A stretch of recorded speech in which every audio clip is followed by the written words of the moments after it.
दोस्तों, आज हम जीवन के सबसे गहरे सत्य की बात करेंगे, भाग्य और कर्म।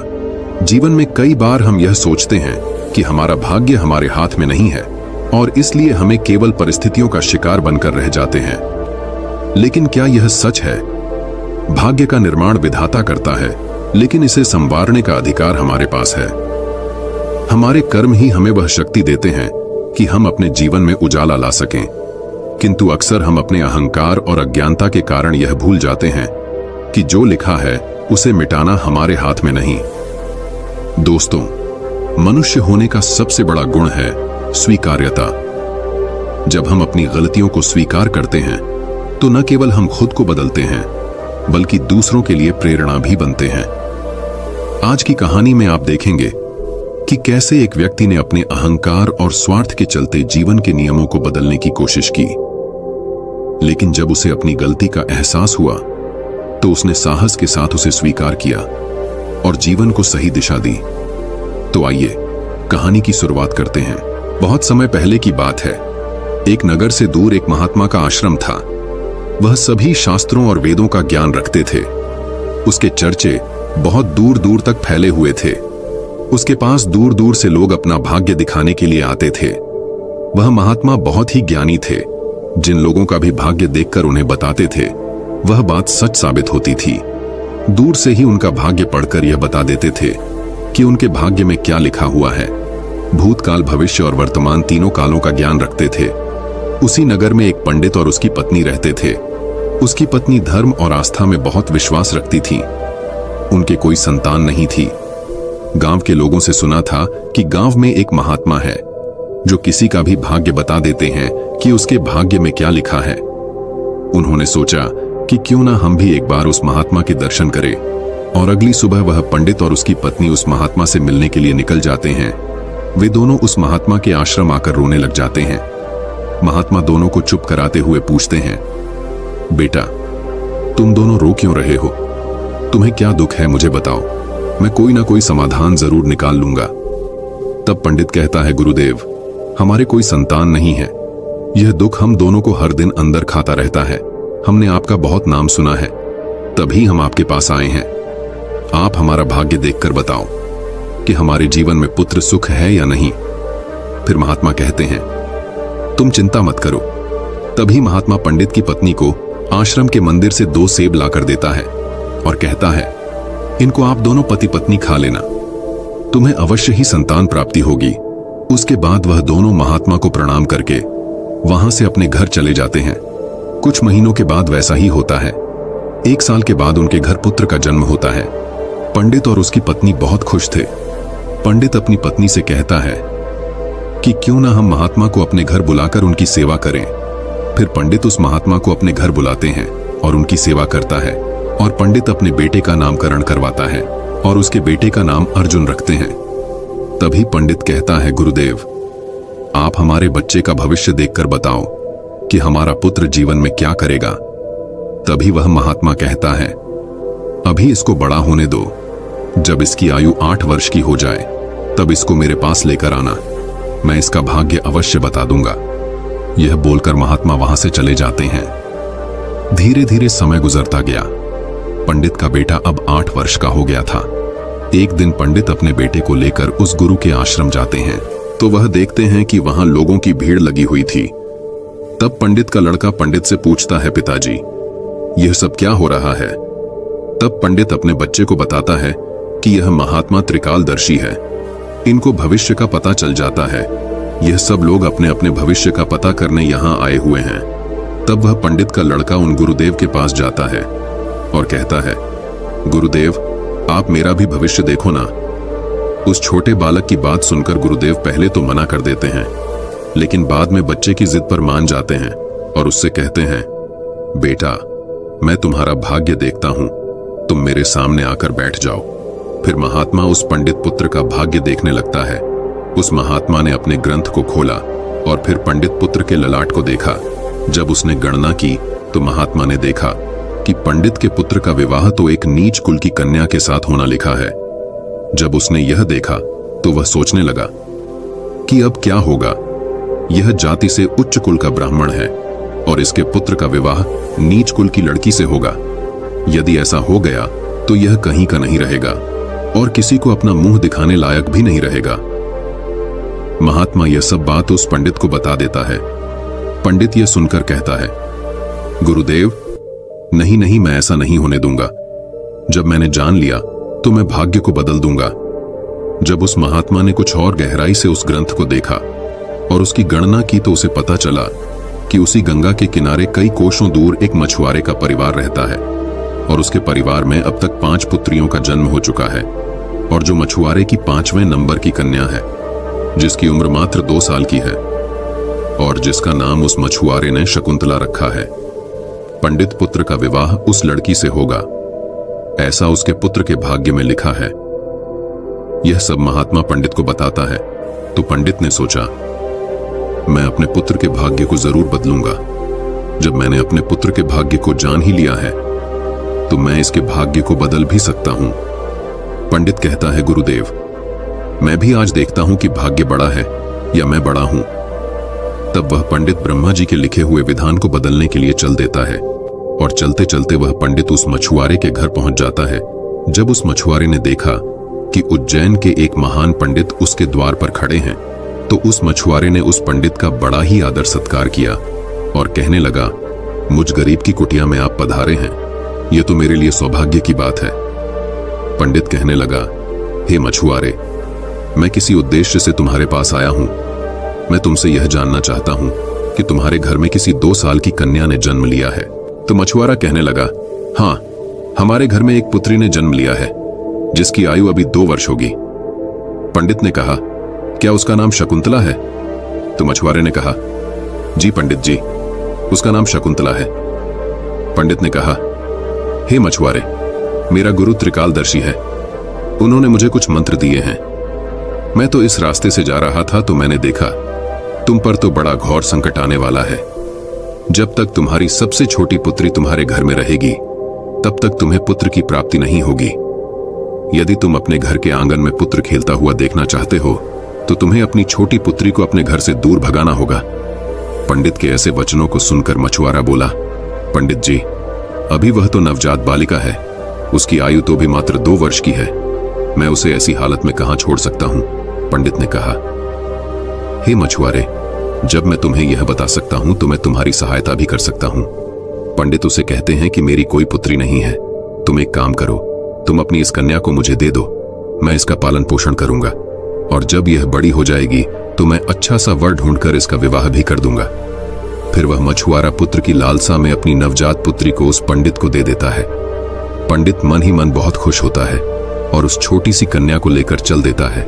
चलते चलते वह पंडित सोचता है कि इस कन्या को मैंने मार दिया तो मुझे बाल हत्या का पाप लग जाएगा। फिर उस कन्या से छुटकारा पाने के लिए वह पंडित एक लोहार के पास जाता है और उस लोहार से एक लकड़ी का एक छोटा सा बक्सा बनवाता है और उस बक्से में वह उस नवजात कन्या को सुलाकर नदी के जल में प्रवाहित कर देता है। और पंडित सोचने लगता है कि यह बक्सा कुछ दूर ही जाएगा और अपने आप ही डूब जाएगा और यह लड़की भी मर जाएगी। इस तरह इससे मेरा पीछा छूट जाएगा और मुझे बाल हत्या का पाप भी नहीं लगेगा। और वह पंडित अपने घर चले जाता है। परंतु इस दुनिया का क्या कोई ऐसा व्यक्ति है जो किसी के भाग्य को बदल सके? क्योंकि उस लड़की के भाग्य में जीवन लिखा हुआ था, जिस कारण से वह बक्सा उस नदी के जल में नहीं डूबता है और नदी उसे बहाते हुए एक गांव के पास किनारे पर ले जाती है। उधर उस गांव का पंडित सुबह सुबह स्नान करने के लिए आता है तो उस पंडित की नजर उस बक्से पर पड़ती है। जब वह पंडित उस बक्से को खोलता है तो वह देखता है कि बक्से के अंदर बहुत ही सुंदर कन्या लेटी हुई अपने पैर के अंगूठे को चूस रही है। वह पंडित संतानहीन था और गंगा जी से रोज संतान प्राप्ति की प्रार्थना करता था। उस बच्ची को देखकर वह पंडित सोचने लगा कि गंगा जी ने मेरे लिए इस पुत्री को मेरी संतान बनने के लिए ही भेजा है और मेरी प्रार्थना गंगा जी ने स्वीकार कर ली है। और इस तरह वह पंडित उस कन्या को लेकर अपने घर के लिए चल देता है। जब पंडित अपने घर पहुंचा और उस पुत्री को अपनी पत्नी को दिखाया तो उसकी पत्नी कहने लगी, आप यह किसकी पुत्री ले आए? यह बड़ी ही सुंदर है। तो पंडित जी कहने लगे, गंगा जी ने हमारी प्रार्थना स्वीकार कर ली और इस कन्या को हमारी संतान के रूप में हमारी झोली में डाल दी है। आज से हमारी यह इकलौती पुत्री है, इसका हम बड़े अच्छे से पालन पोषण करेंगे और इसे अच्छे संस्कार देंगे। इसे किसी चीज की कोई कमी नहीं होने देंगे। वह पंडित और उसकी पत्नी उस कन्या का पालन पोषण करने लगे। समय गुजरा और समय के साथ साथ वह कन्या भी बड़ी हुई। जैसे जैसे वह लड़की बड़ी होती गई, वैसे वैसे उसकी सुंदरता में चार चांद लगते गए। वह इतनी सुंदर थी जैसे कोई इंद्र की अप्सरा हो। फिर जब लड़की थोड़ी और बड़ी हुई तो एक दिन पंडिताई ने अपने पति से कहा, सुनते हो, हमारी बिटिया अब बड़ी हो गई है और इसकी विवाह की भी उम्र हो गई है। आप कहीं जाकर वर ढूंढकर हमारी बिटिया की शादी कर दो। पत्नी की यह बात सुनकर वह पंडित अपनी इकलौती पुत्री के लिए वर देखने के लिए चल देता है। जब आसपास में उसके लायक कोई वर नहीं मिलता है तो पंडित जी अपनी पुत्री के लिए वर की तलाश करते करते उज्जैन नगरी में पहुंच जाते हैं। वहां जाकर लोगों से पूछते हैं कि यहां कोई ऐसा ब्राह्मण परिवार है जिसका कोई पुत्र विवाह के योग्य हो तो बताओ। उज्जैन के लोग उस पंडित के बारे में बताते हैं जिसने उस लड़की को नदी में बहा दिया था। उनका बहुत ही संस्कारी परिवार है और उन पंडित का एक इकलौता पुत्र है और उसकी उम्र भी विवाह के योग्य है। पंडित जी, आपकी बात उन पंडित के पास बन जाए तो आपकी पुत्री बहुत ही सुखी रहेगी। उन लोगों की बात सुनकर पंडित जी उस पंडित के घर अपनी बेटी की शादी करने के लिए चल देता है। जब वह पंडित के घर पहुंचे और उस पंडित से मिले और जब पंडित जी ने अपनी पुत्री की सुंदरता के बारे में बताया और पंडित को अपने आने का मकसद बताया कि मेरी एक पुत्री है और उसका विवाह हम आपके पुत्र के साथ करना चाहते हैं, तो वह पंडित भी बड़ा खुश हुआ कि चलो, मेरे पुत्र के जो भाग्य में लिखा था अब वह बदल गया है और एक ब्राह्मण अपनी पुत्री की शादी के लिए मेरे पास आया है। वह पंडित उस ब्राह्मण की उस बिटिया से अपने पुत्र की शादी करने के लिए तैयार हो जाता है और फिर विवाह का समय निश्चित भी हो जाता है और वह ब्राह्मण खुशी खुशी अपने घर चला जाता है और अपनी पत्नी से सारी चर्चा करता है। फिर कुछ दिन बाद वह दिन भी आ जाता है जिस दिन पंडित की पुत्री और उस पंडित के पुत्र की शादी होनी होती है। फिर वह पंडित अपने पुत्र की बारात लेकर उस पंडित के गांव की तरफ चल देता है और सोचता जा रहा है कि मैंने अपने पुत्र का भाग्य बदल दिया। जो उस महात्मा ने कहा था मैं उसको भी बदल दूंगा। आज मैं अपने पुत्र का भाग्य बदल दूंगा। लेकिन पंडित को पता नहीं था कि विधाता का लिखा कोई नहीं मिटा सकता। उसे खुद विधाता भी नहीं मिटा सकते। जो लिख दिया है वह तो अटल है। जैसा जिसके भाग्य में लिख दिया वैसा तो होकर ही रहता है, चाहे कोई कितने भी जतन कर ले, लेकिन भाग्य का लिखा कोई नहीं मिटा सकता। इस तरह संयोग से आज वही मछुआरे की कन्या आज पंडित की पुत्री बनकर उस पंडित के बेटे के साथ विवाह करने के लिए तैयार हो रही है, जिसे उस पंडित ने पानी में बहा दिया था। फिर उस लड़की का विवाह उस पंडित के बेटे के साथ हो जाता है और इस तरह वह कन्या पंडित के घर में आ जाती है। पंडित का पुत्र सुंदर सी पत्नी पाकर खुश था, पंडित की पुत्री सुंदर सा पति पाकर खुश थी और पंडित इस बात से खुश था कि मैंने अपने पुत्र का भाग्य बदल दिया है। फिर एक दिन किसी कार्य से उस पंडित के पुत्र को उज्जैन से कुछ दिनों के लिए बाहर जाना पड़ता है। एक दिन वह पंडित अपने बेटे की बहू को लेकर उस महात्मा के आश्रम जाते हैं। वहां पहुंचकर गुरुदेव को प्रणाम करते हैं और बताते हैं कि गुरुदेव, मैंने विधि के विधान को भी बदल दिया। यह सुनकर गुरुदेव हंसने लगते हैं। पंडित गुरुदेव को हंसता देख पूछते हैं, गुरुदेव आप हंस क्यों रहे हो? तब गुरुदेव पंडित को बताते हैं, ये वही लड़की है जिसको तुमने नदी में बहा दिया था। यह सुनकर पंडित का पसीना छूटने लगा। उसने सोचा, यह तो वही मछुआरे की लड़की है जिसे मैंने मरने के लिए नदी में प्रवाहित कर दिया था। फिर यह मेरे घर में मेरी पुत्र वधू बनकर कैसे आ गई? उसने शकुंतला से कहा, पुत्री, तुम अपने पिताजी की इकलौती पुत्री हो ना? तो वह कन्या बोली, नहीं पिताजी, मेरे असली माता पिता तो बड़े दुष्ट थे। उन्होंने मुझे 2 वर्ष की अवस्था में ही गंगा में प्रवाहित कर दिया था और जो मेरे नए माता पिता हैं, इन्होंने मुझे नया जीवन दान दिया। जिस दिन से मुझे नया जीवन दान मिला है तब से यही मेरे माता पिता हैं। जब पंडित ने यह साबित कर लिया कि यह वही मछुआरे की लड़की है तो पंडित ने इस शकुंतला से निजात पाने के लिए एक युक्ति निकाली और अपने बेटे की बहू से बोला, बेटी, तुम पहली संतान पुत्र पाना चाहती हो तो मेरे साथ तुम्हें समुद्र पर चलना होगा। जब दोनों ससुर और पुत्र वधू समुद्र पर पहुंचे तो पंडित ने अपने हाथ से एक अंगूठी निकाली और उस अंगूठी को दिखाते हुए समुद्र में फेंक दिया। और उससे कहा, बेटी, जिस दिन तुम्हें यह अंगूठी मिल जाए उसी दिन तुम अपने घर आ सकती हो। यह अंगूठी नहीं मिली और तुम अपने पिता के घर पहुंच गई या मेरे घर आ गई तो तुम अपने पति को खो दोगी।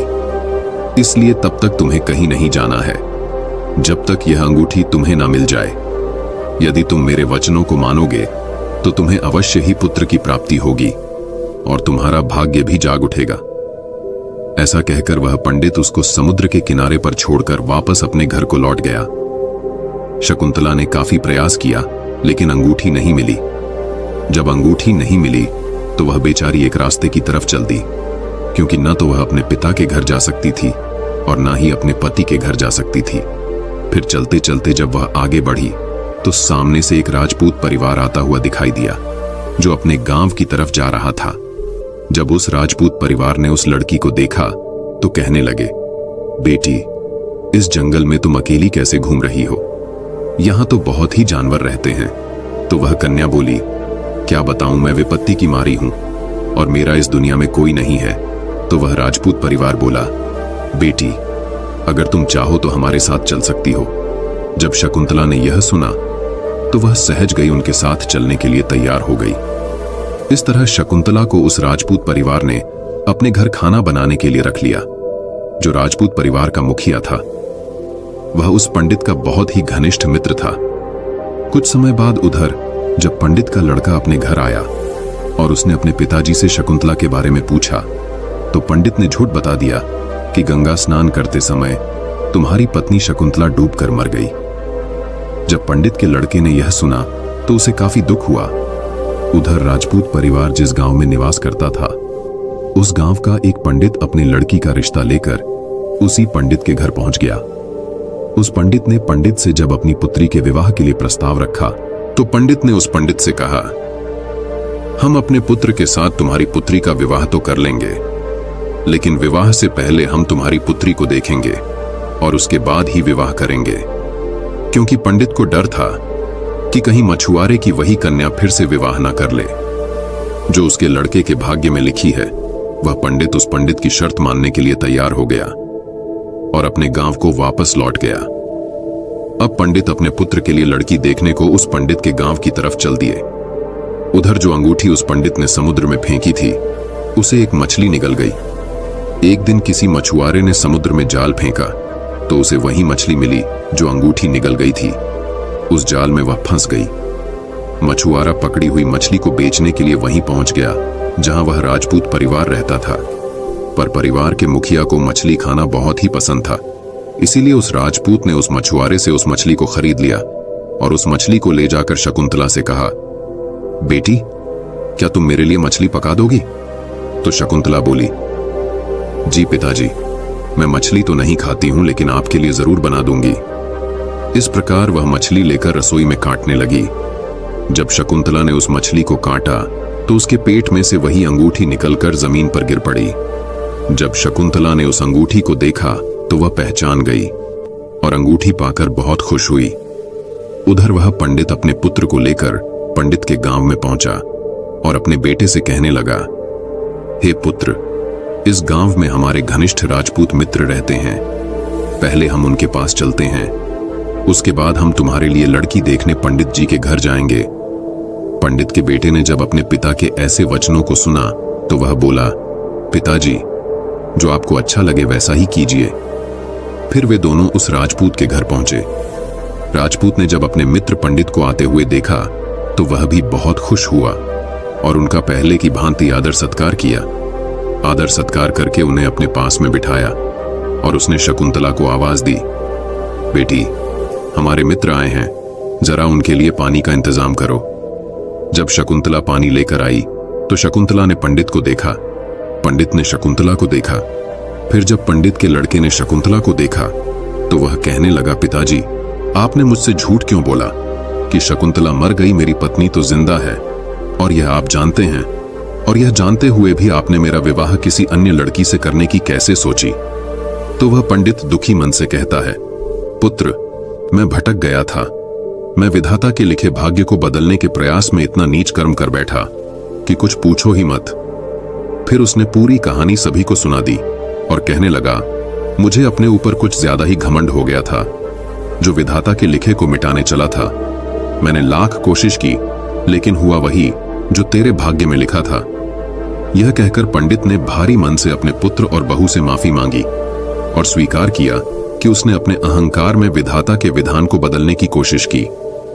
उसने स्वीकार किया कि उसने जो किया वह गलत था और उसका प्रयास व्यर्थ था, क्योंकि भाग्य को बदलना मनुष्य के वश में नहीं। पंडित के पुत्र ने अपने पिता से कहा, पिताजी, आप मेरे लिए आदर्श थे, लेकिन आज आपने मुझे सिखाया कि सच को स्वीकार करना और अपने किए पर पछतावा करना ही सबसे बड़ा धर्म है। पंडित के मित्र राजपूत ने यह सब सुनने के बाद कहा, भाग्य चाहे जो भी हो, लेकिन यह हमारे कर्म और नियत पर निर्भर करता है कि हम उसे कैसे जीते हैं।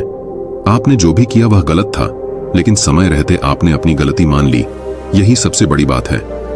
पंडित ने राजपूत के परिवार और विशेष रूप से शकुंतला से माफी मांगी।